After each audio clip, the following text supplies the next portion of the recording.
तो दोस्तों आज मैं एक्सप्लेन करने वाला हूँ 2015 में आई मूवी मसान को। इसकी IMDb रेटिंग है 8.1 आउट ऑफ 10 जो कि काफी सही है क्योंकि मूवी भी काफी ज्यादा अच्छी है। मैं मूवी को एक्सप्लेन करूंगा लेकिन उससे पहले अगर आप हमारे चैनल पर नए हैं तो नीचे लाल कलर से लिखे सब्सक्राइब को दबाकर ग्रे कर दें। इससे आप हमारे चैनल से जुड़ जाएंगे और आने वाली वीडियोस को देख पाएंगे। और जिन्होंने सब्सक्राइब करा हुआ है उनका बहुत बहुत शुक्रिया। आप लोग ऐसे ही चैनल से जुड़े रहिए, मैं आपके लिए वीडियोस लाता रहूंगा। और अगर आप मेरे थोड़ा और करीब आना चाहते हैं तो मुझे इंस्टाग्राम या फिर फेसबुक पर भी फॉलो कर सकते हैं, लिंक आपको डिस्क्रिप्शन में मिल जाएगा। तो मूवी की शुरुआत में हम एक देवी नाम की लड़की को देखते हैं जो कि कान में ईयरफोन लगाकर एक ऐसी वीडियो देख रही होती है जिसकी आवाज सुनकर ही लोगों के तन बदन में हलचल सी मच जाती है और उस वीडियो को लोग अकेले या अपने पार्टनर के साथ देखना पसंद करते हैं। फिर इसके बाद देवी अपना बैग उठाकर कहीं जाने के लिए निकल जाती है। फिर हम देखते हैं कि वो एक पब्लिक टॉयलेट में जाती है और वहां अपने कपड़े चेंज करके एक शादीशुदा औरत के गेटअप में आ जाती है। उसके बाद वो एक लड़के से मिलती है और फिर वो दोनों एक होटल में जाकर वहां रूम बुक करा लेते हैं। यहाँ हमें पता चलता है कि देवी शादीशुदा वाले गेटअप में इसलिए आई ताकि होटल वाले को लगे कि वो दोनों हस्बैंड वाइफ हैं। अब रूम के सारे खिड़की दरवाजे बंद करके और टीवी को ऑन करके वो दोनों एक दूसरे के सामने आकर खड़े हो जाते हैं। तभी लड़का देवी को एक गिफ्ट देता है। फिर उसके बाद वो दोनों ही एक दूसरे के करीब आने लग जाते हैं क्योंकि दोनों लोग यही सोचकर होटल में आए थे कि वो एक दूसरे के साथ संभोग करेंगे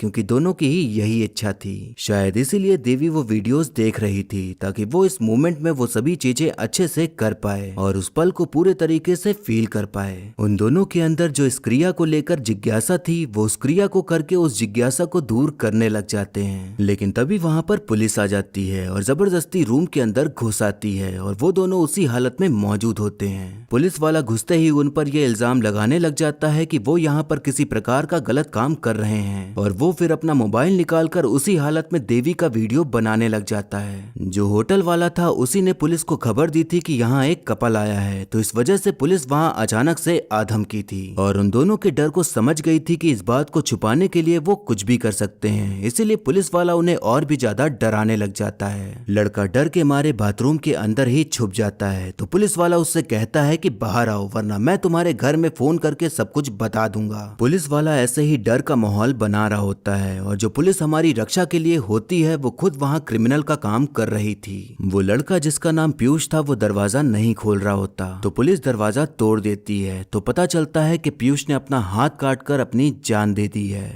अब पुलिस वालों ने तो सोचा ही नहीं था कि ऐसा भी कुछ हो जाएगा तो वहाँ का माहौल एकदम ही बदल जाता है। देवी के सामने ये सब जो हुआ उसे समझ ही नहीं आ रहा था कि ये सब अचानक से क्या हो गया और वो पूरी तरह से सुन्न पड़ जाती है क्योंकि वो क्या सोच के आई थी और अब क्या हो चुका था। अब हम देखते हैं कि देवी पुलिस स्टेशन में बैठी होती है और उसके पिताजी को बुलाया जाता है। पुलिस वाला बताता है कि अगर लड़का मर गया तो आपकी बेटी पर अबेटमेंट ऑफ सुसाइड का केस बनेगा और तब लड़की की पूरी जिंदगी बर्बाद हो जाएगी, लेकिन फिलहाल जमानत देकर इसे ले जाइए। बाप बेटी दोनों ही घर आ जाते हैं और तब पिताजी देवी को 3-4 थप्पड़ मार देते हैं क्योंकि उनके अंदर गुस्सा भरा पड़ा था। पिताजी के मन में कई सारी बातें चल रही थी जो शायद हर पिता के मन में चलती कि अगर ये बात किसी को पता चली तो बदनामी होगी या फिर शादी कौन करेगा या फिर अब आगे क्या होगा अगर लड़का मर गया तो। पिताजी को समाज का भी डर था क्योंकि समाज के हिसाब से तो देवी का ऐसे होटल में जाना और किसी के साथ संभोग करना वो गलत ही माना जाता और लड़की के ऊपर कैरेक्टरलेस का ठप्पा लगा दिया जाता। तो इसी बात का पिताजी को डर था कि ये बात बस बाहर ना जाने पाए। अब इसके बाद हम एक लड़के को देखते हैं जिसका नाम दीपक होता है और वो अपने पिता और भाई के साथ बनारस के शमशान घाट पर मरे हुए लोगों को जलाने का काम करता था। हम देखते हैं कि दीपक अपने दोस्त के साथ होता है और उसका दोस्त एक बड़ा सा टेडी बियर लेकर एक लड़की को हैप्पी बर्थडे विश करने के लिए जाता है। लड़की की दोस्त जिसका नाम शालू होता है वो लड़के से बहस करने लग जाती है कि ये घर पर क्या बोलेगी कि इतना बड़ा गिफ्ट कहाँ से आया। इसी बीच दीपक शालू को देखता ही रह जाता है और उसे वो पसंद आ जाती है। देवी के पिताजी कोई बहुत बड़ा काम नहीं करते थे बल्कि घाट के किनारे उनकी छोटी सी दुकान थी और कर्मकांड कराने का काम करते थे। उनकी दुकान दुकान में एक छोटा सा अनाथ लड़का काम करता था जिसका नाम झोंटा होता है। अब हम देखते हैं कि पुलिस वाला उनके घर पर ही आ जाता है और बताता है कि अब लड़का मर चुका है तो लड़की के ऊपर अबेंडमेंट ऑफ सुसाइड का केस बनेगा। पिताजी कहते हैं कि लड़का तो आपके सामने मरा है और आपके डर की वजह से मरा है। इस बात पर पुलिस वाला कहता है कि जो हो रहा था उसका वीडियो अगर निकल गया तो लड़की बहुत लंबा फंस जाएगी, लेकिन मैं इस केस को दबा सकता हूँ, लेकिन उसके लिए आपको 3 लाख रुपए देना होगा। पिताजी परेशान होकर कहने लग जाते हैं कि हमारे पास देने के लिए इतने पैसे नहीं है, लेकिन हम कुछ पैसे तो दे सकते हैं। पुलिस वाला एकदम गुस्सा जाता है और जो वीडियो उसने बनाया था उसे दिखाकर कहता है कि अगर ये हर जगह फैल गया तो आप और आपकी बेटी दोनों ही बदनाम हो जाएंगे, तो बेहतर होगा कि जितना पैसा मांगा है उतना दे दो, और यहाँ हम आपकी इज्जत बचाने आए हैं, इसलिए 3 दिन बाद 1 लाख रुपए मिल जाने चाहिए। पुलिस वाला उस वक्त भी पैसे के लिए ही होटल के रूम में घुसा था और लड़के के मरने के बाद भी उसकी पैसों की भूख नहीं मिटी थी, तो अब लड़की की इज्जत बचाने का भूलकर पैसा खाने का मन बना लिया था। देवी इस दुख के दलदल में पूरी तरह से फंस चुकी थी। वो एक तरह से ये मानने लगी थी कि शायद अगर वो उस होटल में ना गई होती तो ऐसा कुछ होता नहीं और पीयूष भी नहीं मरता, तो वो उसकी मौत का जिम्मेदार खुद को ही मान रही थी। और इन सब में अब उसके पिताजी भी फंस चुके थे। हम देखते हैं कि पिताजी कैसे भी करके 1 लाख का इंतजाम करके पुलिस वाले को पैसे दे देते हैं और अब 2 लाख बचे होते हैं देने के लिए। देवी ने अब तक पिताजी को कुछ भी नहीं बताया था, तो पिताजी उससे अब सब कुछ जानने की कोशिश करते हैं। देवी एक कंप्यूटर कोचिंग सेंटर में कंप्यूटर सिखाने का काम करती थी, तो वहीं पर उसकी मुलाकात पीयूष से हुई थी और पीयूष उसका स्टूडेंट था। फिर शायद वहीं उनमें नजदीकियां बढ़ी और फिर दोनों ने ही एक दूसरे के और भी नजदीक आने का सोच लिया, लेकिन अब हालात ये आ गए थे कि लड़का मर चुका था और देवी जेल जाने की कगार पर आ चुकी थी, लेकिन उसे बचाने के लिए उसके पिताजी पैसे जुटाने में पड़े हुए थे।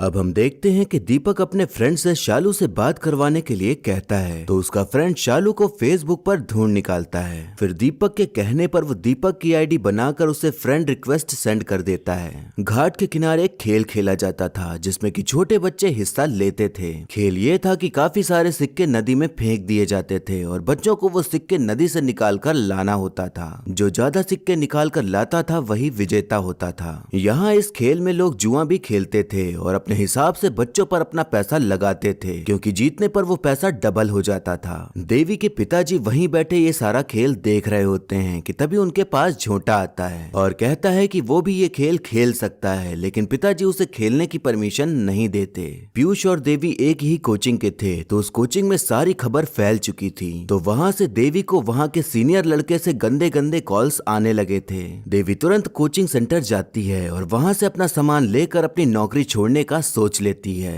जो लड़का उसे गंदे कॉल्स कर रहा था उसे रोकते हुए कहता है कि वो सब करते हुए शर्म नहीं आई। देवी कहती है कि जो भी किया हम दोनों ने किया। लड़का कहता है लेकिन मरा तो वो अकेला ही ना। इस बात से देवी कुछ भी नहीं बोलती, क्योंकि वो समझ जाती है कि समाज को समझाने का कोई मतलब नहीं है, क्योंकि वो कुछ ना कुछ गलत इल्जाम लगाने के लिए तैयार बैठा ही रहता है। अब हम देखते हैं कि दीपक और शालू की प्रेम कहानी की शुरुआत हो जाती है और अब धीरे धीरे शालू को भी दीपक पसंद आने लग जाता है। और जिस तरह से हम आम जिंदगी में देखते हैं कि कैसे एक लड़का लड़की के पीछे पीछे लगा होता है ताकि उसे भाव मिल सके और तब लड़की भी उसे भाव देने लग जाती है, ठीक वैसा ही सब कुछ चल रहा होता है और ऐसा फील होता है जैसे कि ये प्रेम कहानी हमारी ही हो। अब हम देखते हैं कि पिताजी देवी को एक स्कूल में लेकर जाते हैं, क्योंकि वहाँ उनका थोड़ा सा जुगाड़ लग गया था, तो वो देवी की नौकरी वहीं पर लगवा देते हैं। देवी बिल्कुल नाखुश थी क्योंकि वहाँ बहुत कम पैसे मिल रहे थे, लेकिन पिताजी कहते हैं कि कम से कम सामने वाला इज्जत तो दे ही रहा है। अब शालू और दीपक दोनों ही लोग पहली बार एक दूसरे से मिलते हैं ताकि वो एक दूसरे को और अच्छे से जान सकें। दीपक बताता है कि वो सिविल इंजीनियरिंग की तैयारी कर रहा है और फाइनल ईयर में है। शालू अपने बारे में बताती है कि उसे गाने सुनना और शायरियां बहुत पसंद हैं और ऐसे ही एक दूसरे को अपनी पसंद नापसंद बताते हुए दोनों ही प्यार के पहले रिश्ते दोस्ती में बंध जाते हैं। हम देखते हैं कि देवी अपना काम कर रही होती है, तभी उसके पास एक आदमी आता है जो कि वहीं पर काम करता था और उससे बड़े अजीब तरह से बात कर रहा होता है जैसे कि उसे उसके बारे में सब कुछ पता हो। देवी को याद आता है कि पीयूष ने उसे एक गिफ्ट दिया था, लेकिन उसने अब तक उसे खोला नहीं था, तो वो अब खोलने की कोशिश करती है, लेकिन वो फिर रुक जाती है, शायद ये सोच के कि अगर उसके अंदर से कुछ ऐसा निकला जो उसकी और याद दिलाए तो वो और भी ज्यादा गम में डूब जाएगी। और अब तो वो इस दुनिया में था भी नहीं, तो उसे खोलने का मतलब नहीं रह गया था। देवी पीयूष के कॉलेज जाती है जहाँ वो पढ़ता था और कैसे भी करके उसके घर का एड्रेस और फोन नंबर निकलवा लेती है। वो उसके घर पर फोन कर देती है, लेकिन उसे समझ ही नहीं आता कि वो क्या बोले, तो वो कुछ भी नहीं बोल पाती और फोन काट देती है।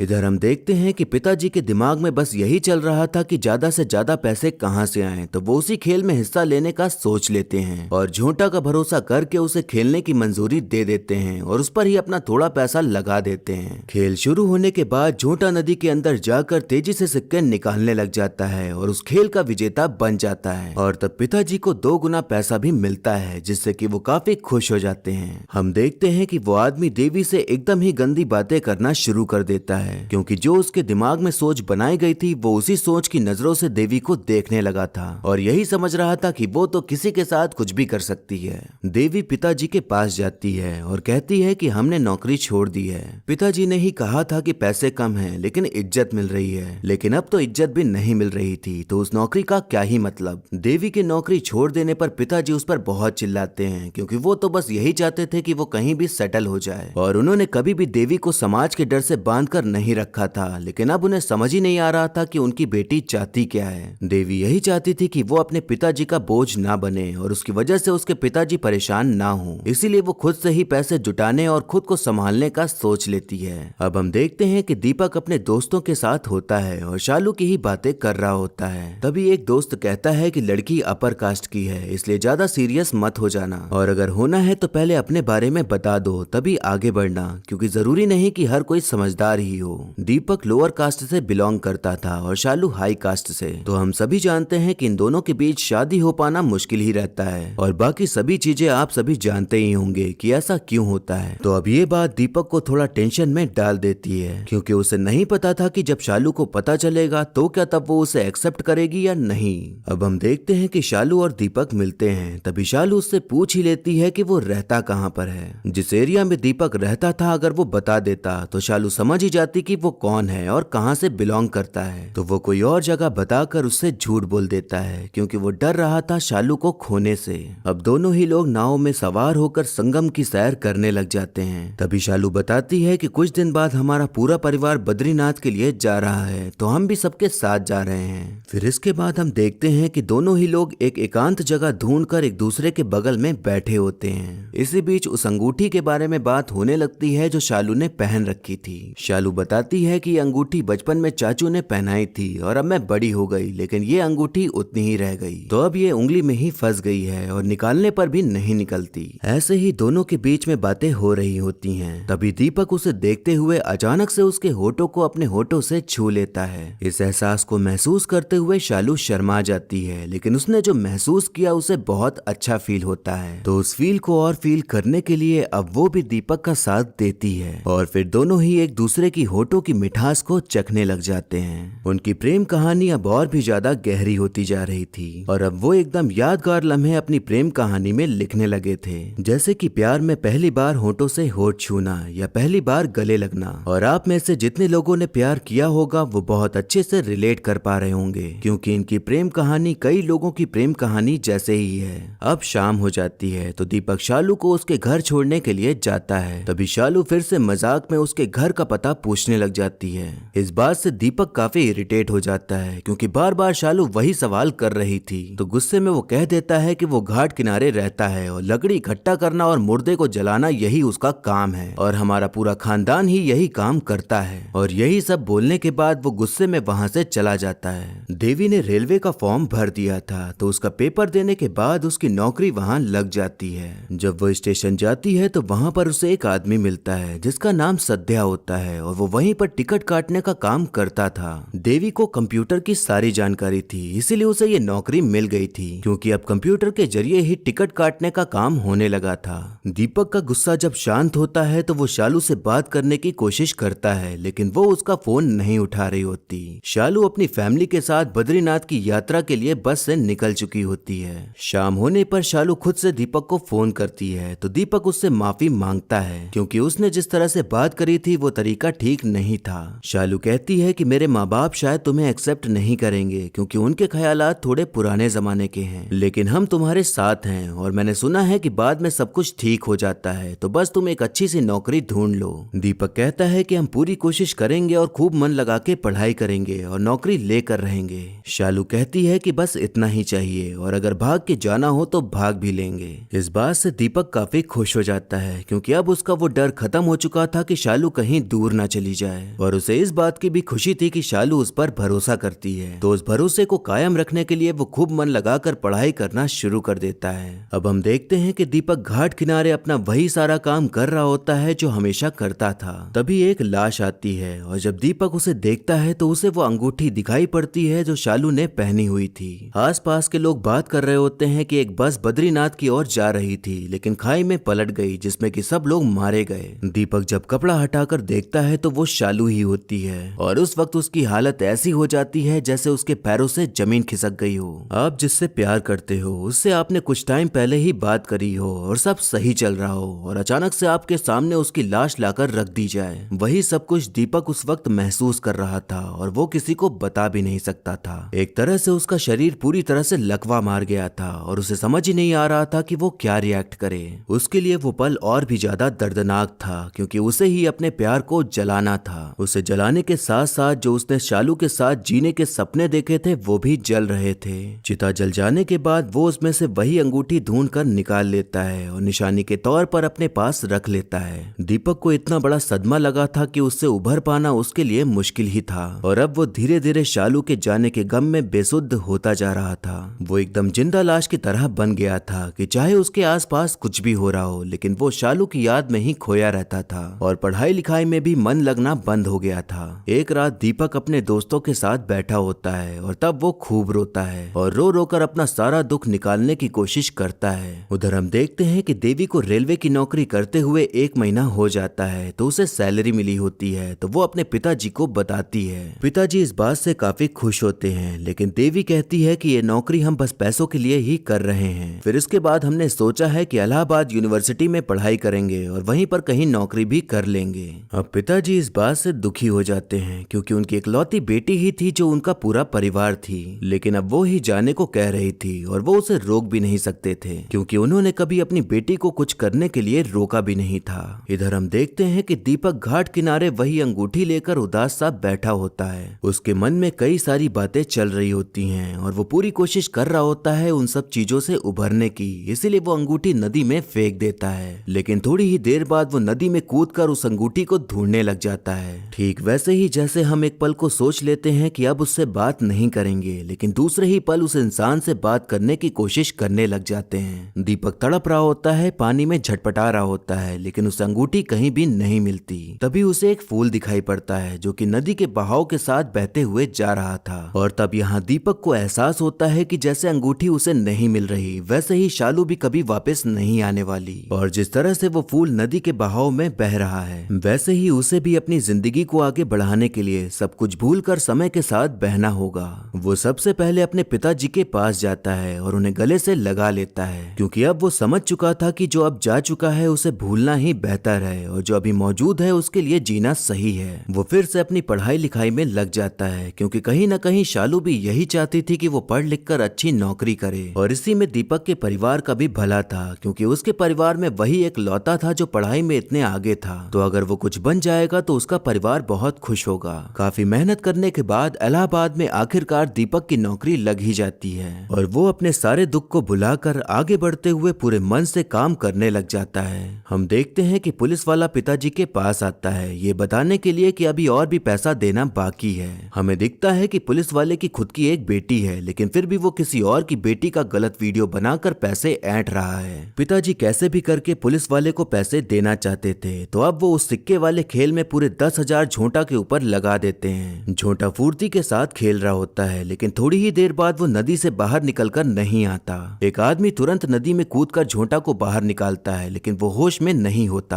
पिताजी उसे लेकर सीधा हॉस्पिटल की ओर भागते हैं और तब वहाँ झोंटा को होश आ जाता है। पिताजी को खुद पर गुस्सा आ रहा होता है कि पैसे के लालच में उन्होंने एक बच्चे की जान खतरे में डाल दी थी। झोंटा तभी पिताजी को एक अंगूठी देता है और कहता है कि ये अब आपकी है क्योंकि मैंने सारे पैसे आपके करके डुबा दिए। ये वही अंगूठी थी जो शालू पहनती थी और जिसे दीपक ने नदी में फेंक दिया था। किस्मत का खेल ऐसा कि वो पिताजी को मिल गई थी। अंगूठी सोने की थी तो पिताजी उसे बेच देते हैं और पुलिस वाले द्वारा मांगी पूरी रकम चुका देते हैं। अब हम देखते हैं कि देवी इलाहाबाद के लिए रवाना हो रही होती है तो उसके पिताजी और झोंटा उसे रेलवे स्टेशन छोड़ने के लिए आए होते हैं। इलाहाबाद पहुंचकर देवी पीयूष के घर जाती है क्योंकि उसके मन में कहीं न कहीं यही चल रहा था कि उसकी वजह से वो मरा था, तो वो उस चीज को बताना चाहती थी कि वो वहां मौजूद थी। लेकिन ये जानने के बाद पीयूष के पिताजी उसे थप्पड़ मारकर घर से भगा देते हैं। देवी वहां से निकलकर संगम किनारे आ जाती है और अपने बैग से वो गिफ्ट निकालती है जो पीयूष ने उसे दिया था। वो उसे बिना खोले नदी में विसर्जित कर देती है। एक तरह से वो उस गिफ्ट को अपने से दूर करके अपने दुख, दर्द, पीड़ा और पछतावे को भी दूर कर रही थी और उसने सोच लिया था कि अब वो सब कुछ भूल कर और चीजों को एक्सेप्ट करके आगे बढ़ेगी क्योंकि वही उसके लिए सही है। वो इन सारी बातों को याद करते हुए रोने लग जाती है क्योंकि अब वो आगे कभी इस चीज को लेकर रोना नहीं चाहती थी। तभी हम देखते हैं कि दीपक वहीं पास में ही बैठा होता है और देवी को रोता देख उसे पानी देने के लिए चला जाता है। दीपक और देवी भले ही कभी एक ही शहर में रहकर कई बार टकराए होंगे लेकिन वो एक दूसरे को नहीं जानते थे। लेकिन किस्मत ऐसी कि दो टूटे हुए लोग आज एक दूसरे से मिल गए थे। ये वो दो लोग थे जिन्होंने अपने पास्ट को भूलकर वर्तमान को जीने का सोच के फ्यूचर को अच्छा करने का सोच लिया था। तभी वहां पर एक नाव वाला आता है और उन दोनों से संगम की सैर कराने के लिए कहने लगता है। वो दोनों ही नौका पर बैठ जाते हैं और फिर धीरे धीरे उनमें बातें होना शुरू हो जाती हैं और फिर इसी के साथ मूवी यहीं पर खत्म हो जाती है।